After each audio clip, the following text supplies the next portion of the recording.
Hello सांग माने चलतु बनैबा कंचा कलरा छेचा। आपण मैंने केबे खाइचंदी? चलतु मु आपण मानक बन देखौची केमती होची।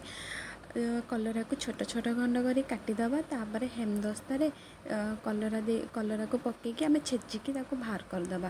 तापर अदा रसुण कंचा लंका सब को छेचिकी ताको भी बाहर करदबा। तापर कड़ाई रे सोरिष तेल देकी जीरा और सोरिष फुटेदबा। सी टिके फुटीगला तापर छेचा होइथिबा पियाज कंचा लंका अदा रसुण ताको पकेकी ताको हल्का फ्राए करदबा। सी हल्का जितेबाला गोल्डन ब्राउन हो आसो तापर छेचा होइथिबा कलरा को सेठरे पकेकी ताको भाजिबा। ताको हल्का 5 मिनिट घोड़ेकी भाजिबा। सी जेमती हल्का सिझीजिबा। सिझीगला ढांकुणी काढ़ीदबा। काढ़िकी ताको खेळेकी भाजिबा।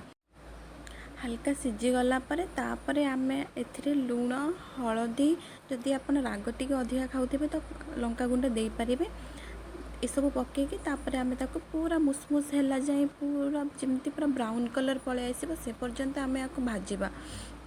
थरे एमिति बनेकी खातु देखिबे बहुत टेस्टी लागिबो। आपण आको पखाळ सांगरे गरम भात सांगरे आपण इच्छा आपण जहा सांगरे भी करिकी खाई परिबे। थरे बनांतु आ खांतु।